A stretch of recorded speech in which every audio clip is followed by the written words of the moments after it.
제가 어느 동화의 한 그 줄거리를 읽어드리겠습니다. 여러분이 무슨 동화인지 한번 맞춰주시면 될 것 같아요. 어느 연못가에서 살고 있던 엄마 오리가 이제 알들을 품고 있었습니다. 엄마 오리의 알들에서는 아기 오리가 하나씩 태어났지만 외모가 다른 모습을 한 아기 오리도 태어났습니다. 아기 오리의 부모는 칠면조라고 생각했지만 아기 오리는 주변에 살던 오리들로부터 괴롭힘을 받게 됩니다. 주변에 살던 오리들로부터 괴롭힘을 이제 피하기 위해서 아기 오리는 연못가를 피해 여러 곳을 돌아다니게 됩니다. 시간이 지나면서 어른이 된 이제 아기 오리는 자신이 오리가 아닌 백조였음을 알아차리게 됩니다. 자, 어떤 걸까요? 어떤 동화일까요? 미운? 여러 가지 제목이 들리는 것 같은데 하나로 통일해 주세요. 미운 오리 새끼, 미운 오리, 우리 새끼 아니고 오리 새끼입니다. 미운 오리 새끼입니다.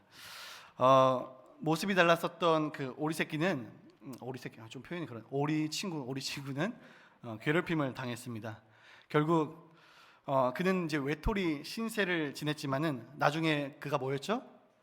백조였음을 좀 알게 됐었던 그런 이야기입니다. 저는 오늘 설교를 좀 준비하면서 그런 생각을 해봤습니다.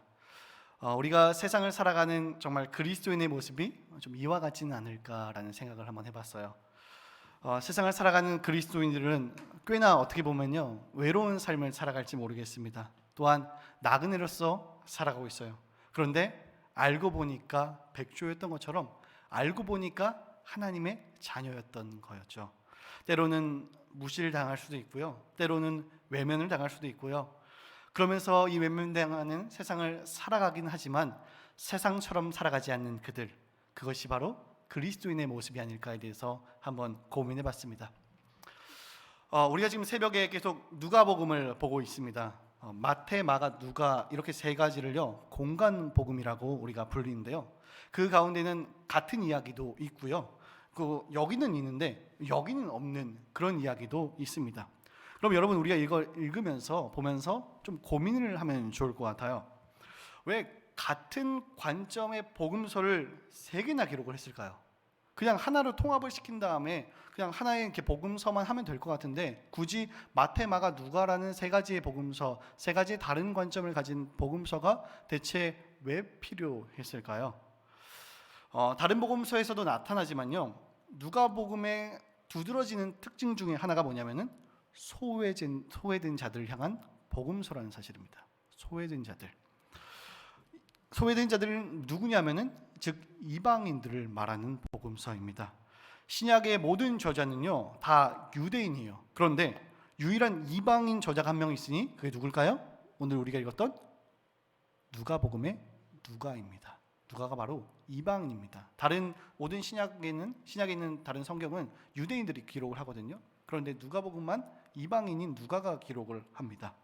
그래서 그는 강력하게 그 시대에 소외받는 이들을 옹호하는 이야기가 많이 적혀져 있습니다. 예를 들어서 목자들, 여자들, 사마리아인들, 가난한 사람들, 이런 사람들에 대한 이야기들이 빼곡히 적혀 있고 그들을 옹호하는 이야기들이 많이 적혀 있습니다.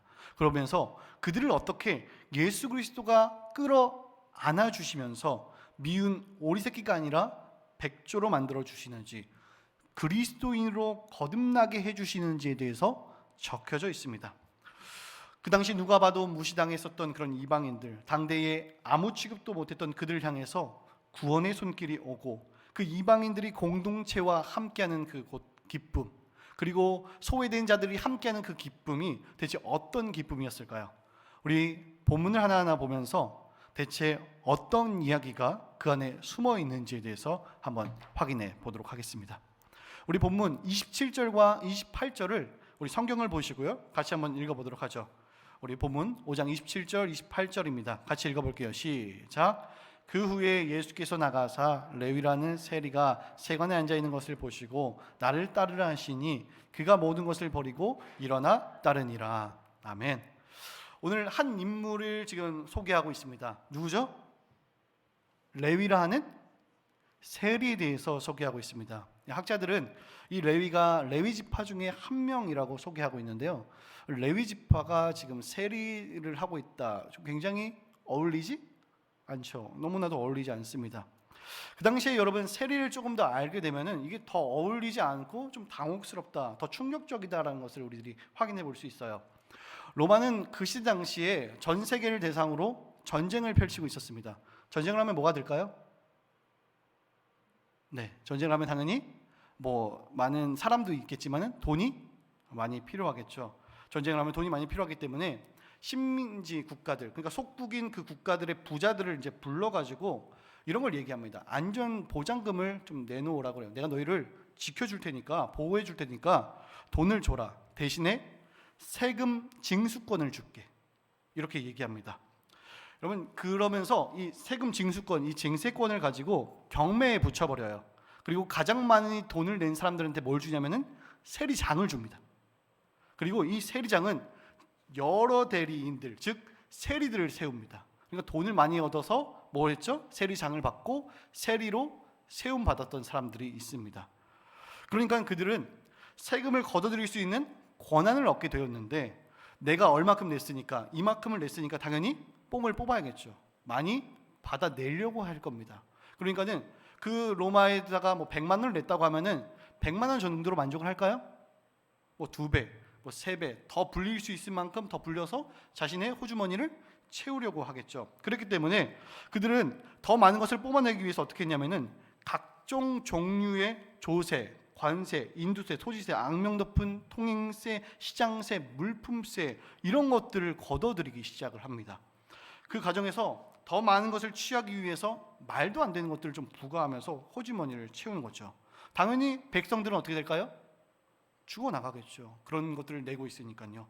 가령 어떤 일들이 있냐면은 통행세의 마차의 바퀴의 크기에 따라서 돈을 더 많이 내는 거예요. 그리고 또 마차 바퀴가 몇 개냐에 따라서도 통행세를 더 많이 내는 겁니다. 이런 식으로 그냥 먼지 털면 더 나오는 그런 느낌처럼 더 부과하고 더 부과하고 더 부과하니까는 계속 낼 수밖에 없는 거죠. 그런데 가장 큰 문제가 뭐냐면은 이것을 동족들에게까지도 걷어들였다라는 겁니다. 그러면 어떡할까요? 동족들이 그렇게 자신들의 주머니를 채우는 세리를 좋아할까요? 싫어할까요? 굉장히 싫어했어요.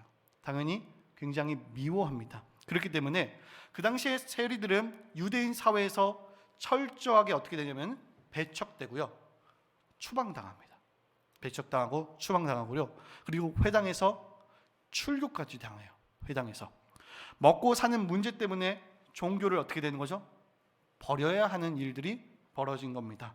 그래서 이들에 대한 유대인들의 그런 시선들, 옆에 있는 사람들의 그 시선도 뭐라고 느꼈냐면 저 벌레 같은 놈들, 저런 쓰레기 같은 놈들, 저런 사람과 상종해서는 안 돼, 같이 밥을 먹거나 이러면은 마치 전염병에 옮는 것처럼 여길 정도로 이 세리에 대해서 그 당시의 시대적인 상황들, 그 눈높이들이 다 굉장히 안 좋았습니다. 그리고 회당에서 여러분 출교를 당하면 뭘 포기해야 될까요? 신앙을 포기해야 돼요. 신앙을 포기하고요. 그렇기 때문에 그들은 어떤 삶을 살았냐면 영적으로도 굉장히 가난한 삶을 살았습니다. 그리고 죄인으로 취급받으면서 살았죠. 그래서 세리는 역으로 외롭고 고립과 차별 속에서 굉장히 쓸쓸하게 살아갔습니다. 그런데 또한 이들을 더 이렇게 힘들게 만들었던 인물들이 있어요. 우리 그 다음 절 한번 보면 재밌는 점이 나오는데요. 우리 29절과 30절입니다. 우리 한번 같이 읽어보죠. 29절, 30절 시작.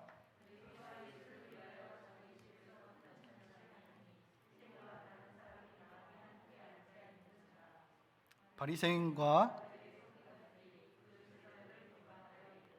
너희가 어찌하여 세리와 죄인과 함께 먹고 마시느냐. 아멘. 지금 레위의 집에서 큰 잔치가 벌어지는데 지금 참석자가 누구죠? 누가 나오죠? 예수님이 있고요. 그 다음에 이제 세리들, 또 다른 사람들, 그리고 뭐 제자들도 이렇게 나와 있는 것 같아요. 그런데 이 어디선가 등장한 바리새인들, 이 사람들은 항상 옆에서 지켜보고 있는 것 같아요. 어디선가 등장한 이 바리새인과 서기관들이 뭐라고 얘기합니까?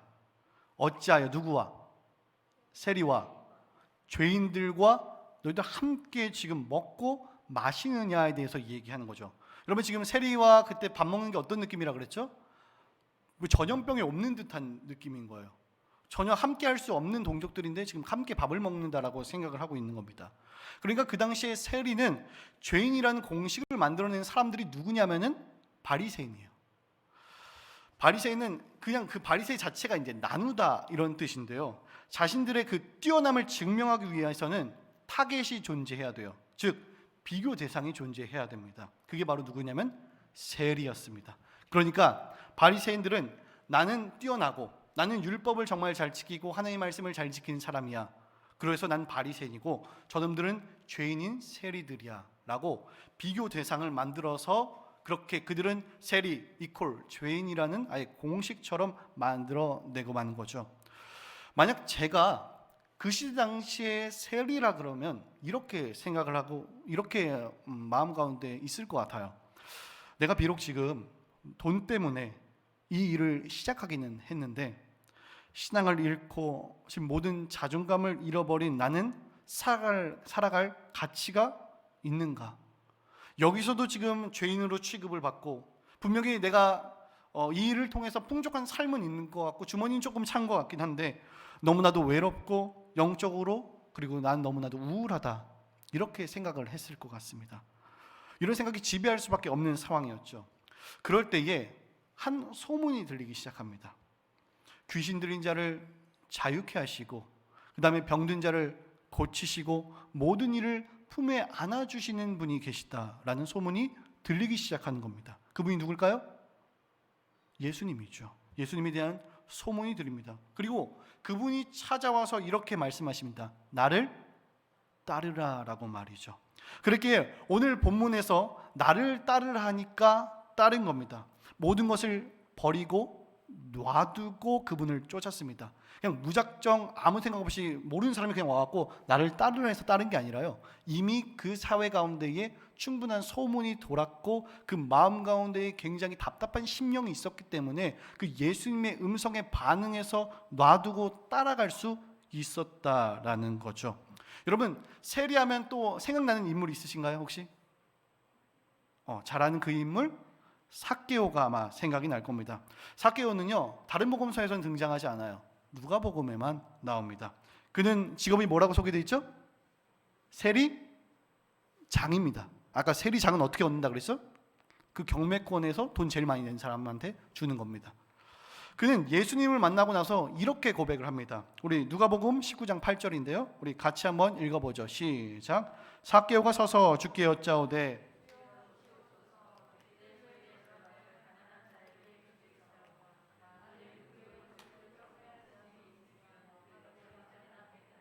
아멘. 여러분 이 이야기는요 이걸 하자마자 예수님을 영접하자마자 내가 지금 하겠습니다라는 게 느낌이 아니라 좀 언어적으로 보면 이미 진행형이었어요. 그러니까는 이미 진행되고 있었던 것입니다. 레위와 마찬가지로 이 삭개오도 소문을 들었을 것입니다. 군인을 통해서 들었는지 아니면 세례 요한을 통해서 들었는지 누굴 통해서 들었는지 우리가 정확하게 알 수는 없겠지만요. 확실한 거는 그는 이미 예수님에 대해서 알고 있었고 그랬기 때문에 뽕나무에 올라갈 수가 있었던 것입니다. 삭개오의 이야기를 통해서 말하고 싶은 것은 삭개오의 회심의 이야기가 아니라 지금 당대에 누가 너를 죄인이라고 말하느냐, 그러니까 당대 시대에 대한 고발에 대한 이야기를 담고 있습니다. 아까 누가 이렇게 그들을 죄인이라고 규정한다 그랬죠? 바리새인, 나누는 그들을 규정하고 있다고 얘기했다는 거죠. 다시 우리 본문으로 돌아와서 우리 30절부터 32절을 같이 보도록 하죠. 제가 30절 읽을게요. 바리새인과 그들의 서기관들이 그 제자들을 비방하여 이르되 너희가 어찌하여 세리와 죄인과 함께 먹고 마시느냐.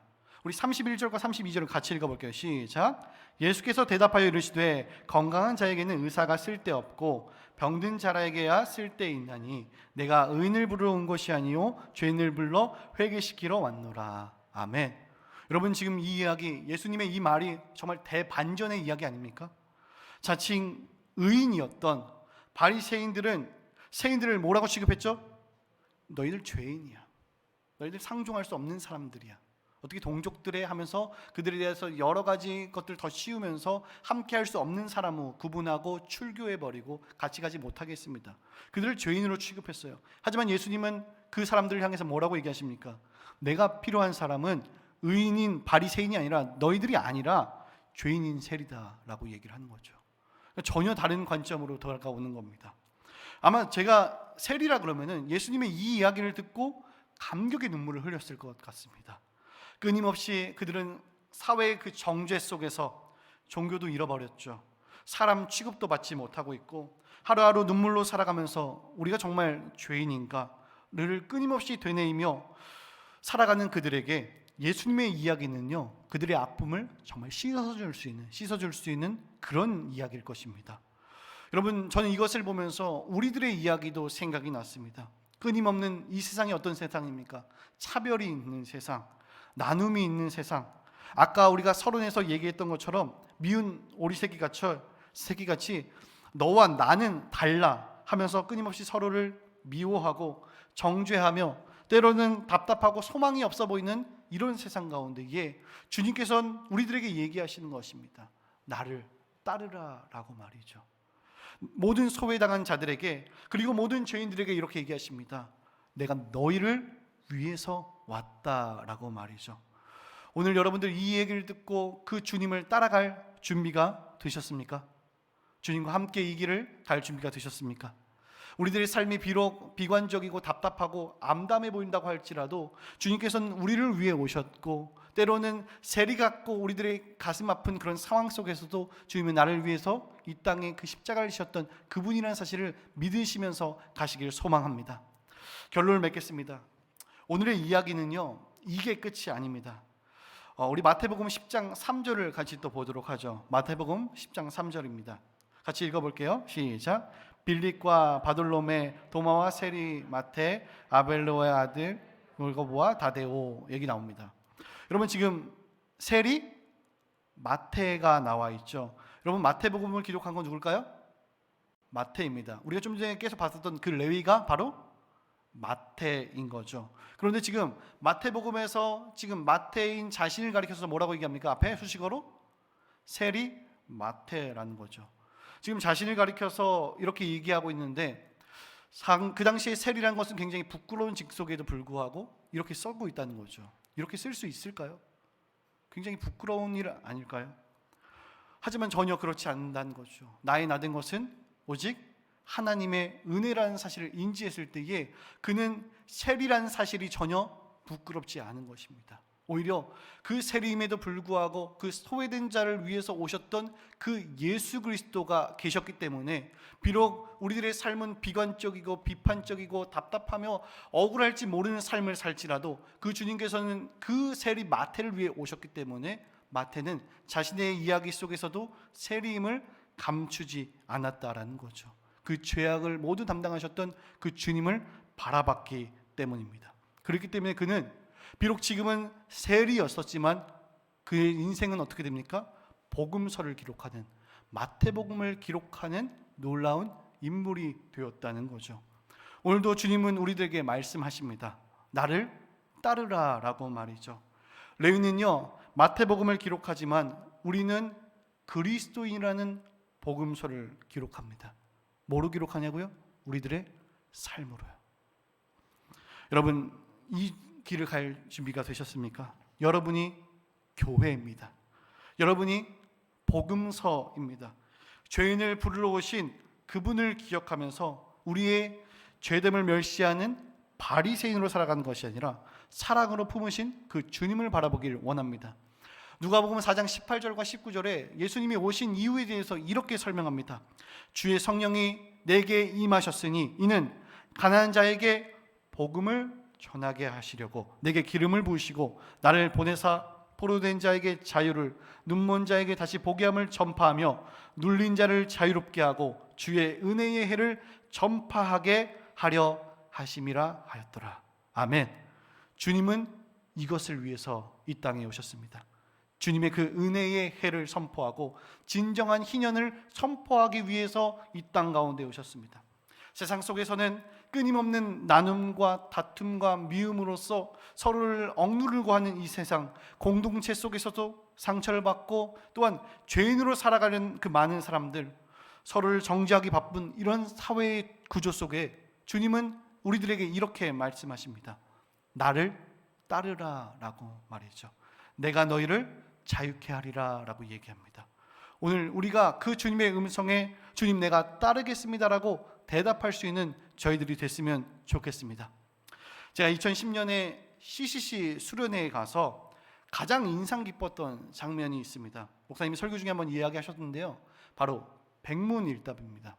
백문일답에 모든 답을 뭐로 하냐면은 예수 그리스도로 하는 겁니다.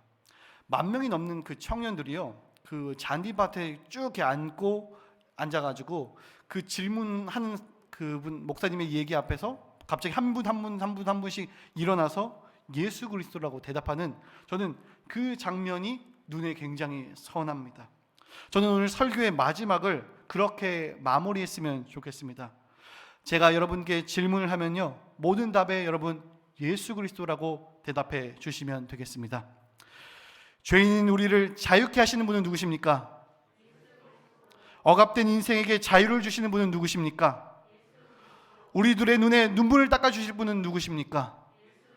오늘 우리에게 나를 따르라라고 말씀하시는 분은 누구십니까? 오늘 그분을 따라가시길 주님의 이름으로 축복합니다. 우리 함께 찬양하겠습니다. 여러분, 우리가 정말 그 주님을 따라가는 인생이 되기를 소망합니다. 그 소외된 자들을 위해서 주님께서는 이 땅 가운데 오셨고, 이 땅 가운데 오신 것으로 끝난 것이 아니라 십자가를 지시고 정말로 자기의 사랑을 확증하셨습니다. 오늘 우리가 그 주님 앞에 나가서 비록 우리들의 삶이 답답하고 억울하고 너무나도 마음이 아프고 영적으로 눌린 것 같은 이런 상황 속에서도 오직 주님만을 바라볼 수 있는 저희들 됐으면 좋겠습니다.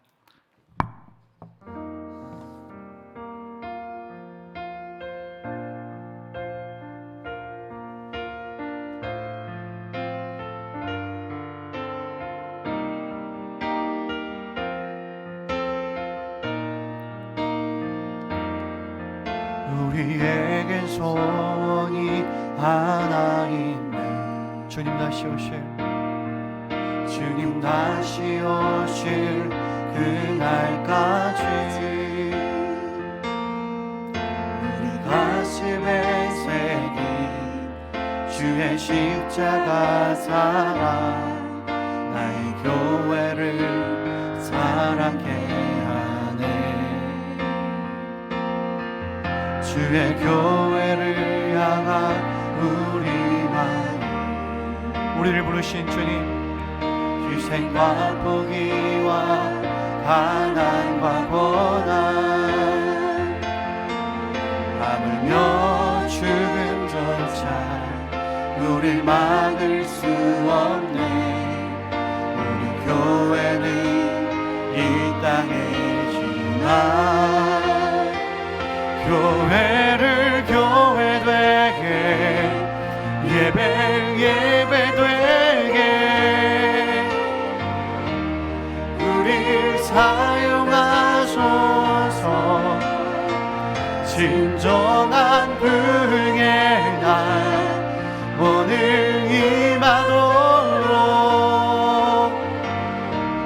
우릴 사용하소서. 우리 처음부터 고백합시다. 우리에겐 소원이 하나 있네. 주님 다시 오실 그날까지, 주님 다시 오실 그날까지 우리 가슴에 새긴 주의 십자가 사랑, 나의 교회를 사랑케 하네. 주의 교회를 향한 우리 마음, 희생과 포기와 가난과 고난, 하물며 죽음조차 우릴 막을 수 없네. 우리 교회는 이 땅에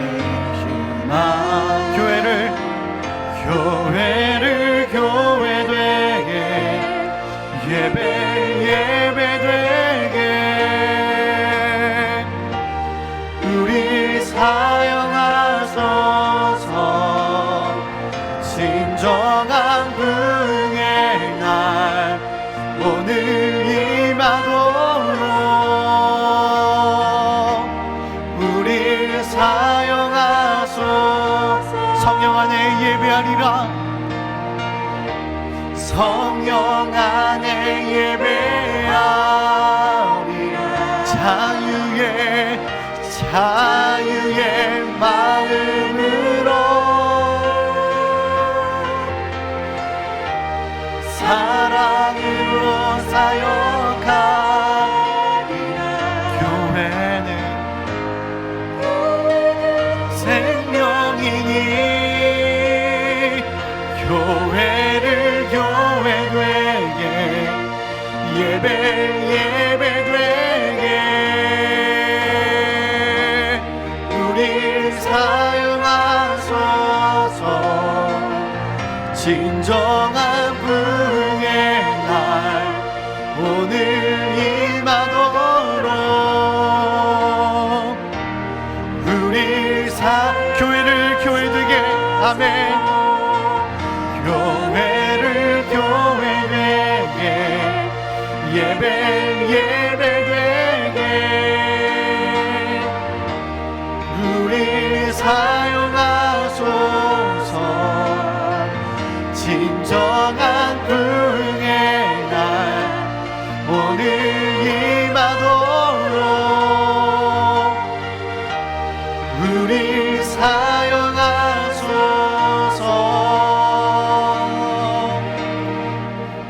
우리 함께 기도하며 나아갑시다. 우리 함께 기도할 때에 오늘 주님께서 우리를 부르십니다. 우리들 비록 상황이 답답하고 억울하고 우리들의 힘으로 이겨낼 수 없을 것 같은 그런 상황 속에서도 주님께서는 소외된 자들을 위해서 오셨습니다.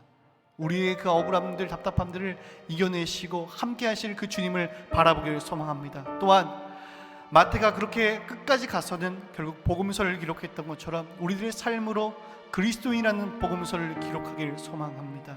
비록 지금은 억울한 심령인 것 같을지 모르겠지만 우리를 이끄신 그 주님 앞에 나갈 수 있는 믿음의 사람들이 다 될 수 있는 주님의 사람들이 되길 소망합니다. 우리를 그 죄악 가운데 건져주신 주님, 오직 그 주님만을 바라보며 우리 믿음으로서 함께 기도하며 나아갑시다. 살아계신